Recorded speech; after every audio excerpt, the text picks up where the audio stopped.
तो नॉर्मली कहा जाता है कि जो करता है वही भरता है, लेकिन जीएसटी में सच नहीं होगा। यदि सप्लायर डिफ़ॉल्ट करेगा जीएसटी में तो उसकी सज़ा रेसिपिएंट को मिलेगी। इसके लिए जीएसटी एक्ट में बदलाव किए गए हैं। आज के टाइम में जीएसटी या 2B में जितना ईटीसी आ रहा है आप वो क्लेम कर सकते हैं, लेकिन आने वाले टाइम में इस पे भी रिस्ट्रिक्शन लगाई जाएंगी कि जीएसटी या 2B का पूरा ईटीसी आप क्लेम नहीं कर पाएंगे।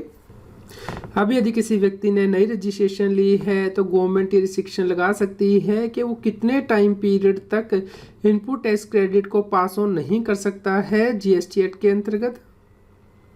दोस्तों, इस केस में जो नया रजिस्टर्ड व्यक्ति होगा वो अपनी जीएसटी 1 की रिटर्न फाइल करेगा, जिसके बेस पे कि आपके जीएसटी 2B में आईटीसी आ जाएगा। लेकिन गवर्नमेंट इस केस में शिक्षण लगा सकती है कि जिस व्यक्ति ने नई रजिस्ट्रेशन ली है वो स्पेसिफाइड पीरियड तक इनपुट टैक्स क्रेडिट को पास ऑन नहीं कर पाएगा। इस प्रकार भले ही आपके जीएसटी 2B में आईटीसी आएगा, लेकिन आप उस इनपुट टैक्स क्रेडिट को क्लेम नहीं कर पाएंगे उस पीरियड तक। यदि सप्लायर के द्वारा टैक्सेस पे नहीं किए गए हैं तो भी उसका इनपुट टैक्स क्रेडिट अलाउ नहीं किया जाएगा रिसिपिएंट को।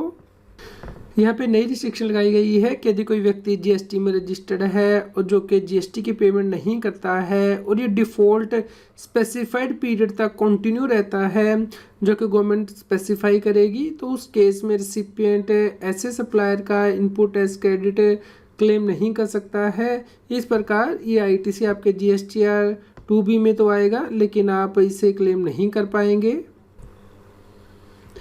यदि रिसिपिएंट के द्वारा ऐसी सप्लाई के ऊपर इनपुट टैक्स क्रेडिट क्लेम कर लिया गया है जहां पे कि सप्लायर टैक्स पे नहीं करता है तो उस केस में रिसिपिएंट ने जो इनपुट टैक्स क्रेडिट क्लेम किया है वो उसे रिवर्स करना होगा और इंटरेस्ट भी पे करना होगा।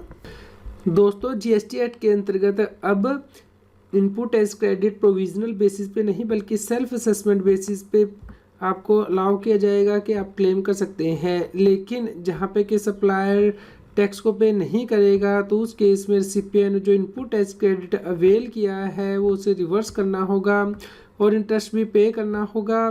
लेकिन जैसे ही सप्लायर इसकी पेमेंट कर देगा टैक्स की तो उसके बाद रिसिपिएंट उस इनपुट टैक्स क्रेडिट को दोबारा से क्लेम कर सकता है। यदि सप्लायर का टैक्स पेबल टैक्स पेड से एक्सीड कर जाएगा तो उस केस में भी रिसिपिएंट इनपुट टैक्स क्रेडिट को अवेल नहीं कर पाएगा। इस प्रकार जीएसटी एक्ट के अंतर्गत इनपुट टैक्स क्रेडिट रिसिपिएंट को अलाउ नहीं किया जाएगा यदि सप्लायर ने जीएसटी 1 में जो टैक्स पेबल दिखाया है वो उस अमाउंट से ज़्यादा है जिसपे कि उसने जीएसटी पे किया है जीएसटी 3B में, यानी कि जीएसटी 1 में ज़्यादा टैक्स पेबल है जबकि जीएसटी 3B में वो टैक्स पे नहीं किया गया है। इसके लिए गवर्नमेंट लिमिट स्पेसिफाई करेगी कि कितने अमाउंट से ज़्यादा का यदि डिफरेंस रहता है तो आप आईटीसी अवेल नहीं कर पाएंगे। यह है रिस्ट्रिक्शन जो कि गवर्नमेंट के द्वारा जीएसटी एक्ट में प्रपोज की गई है, यानी कि रजिस्टर्ड व्यक्ति इनपुट टैक्स क्रेडिट क्लेम नहीं कर पाएगा यदि सप्लायर के द्वारा आउटवर्ड सप्लाई पे जो टैक्स पेबल दिखाया गया है वो ज़्यादा है और जो आउटपुट टैक्स पे किया गया है उस पीरियड में वो कम है और ये जो डिफरेंस है वो उस लिमिट से ज़्यादा हो जाता है जो कि गवर्नमेंट स्पेसिफाई करेगी। यदि सप्लायर के द्वारा excess input tax credit avail कर लिया गया है, यानी कि जो लिमिट स्पेसिफाई की गई है उससे ज़्यादा, तो उस केस में भी रिसिपिएंट ऐसे सप्लायर का इनपुट टैक्स क्रेडिट अवेल नहीं कर पाएगा। यहाँ पे नई कंडीशन स्पेसिफाई की गई है कि यदि कोई रजिस्टर्ड व्यक्ति स्पेसिफाइड लिमिट से ज़्यादा का इनपुट टैक्स क्रेडिट अवेल कर लेगा तो उस केस में रिसिपिएंट ऐसे सप्लायर का इनपुट टैक्स क्रेडिट अवेल नहीं कर पाएगा जीएसटी एक्ट के अंतर्गत। मान लीजिए सप्लायर के द्वारा आईटीसी अवेल कर लिया गया है लेकिन जीएसटी 2B में जितना आईटीसी है उससे ज़्यादा का आईटीसी अवेल किया गया है और ये डिफरेंस जो है वो स्पेसिफाई लिमिट से ज़्यादा हो गया है तो उस केस में रिसिपिएंट को इसका इनपुट टैक्स क्रेडिट नहीं मिलेगा। यदि सप्लायर के द्वारा specified percentage of GST cash में पे नहीं किया जाता है तो उस केस में recipient input tax credit avail नहीं कर पाएगा।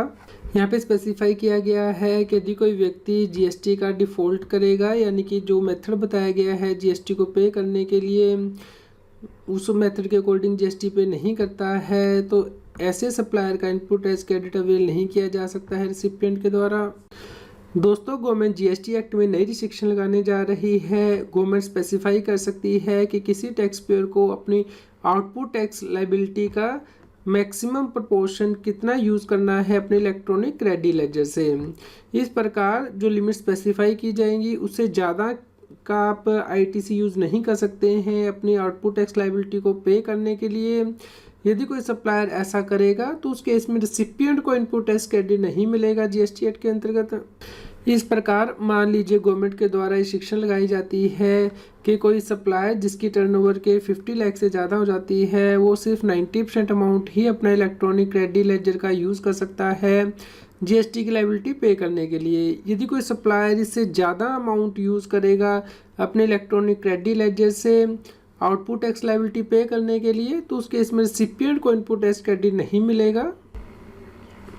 इसके अलावा भी government other class of persons को प्रिस्क्राइब कर सकती है जिनका के input tax credit recipient claim नहीं कर पाएंगे जीएसटी एक्ट के अंतर्गत।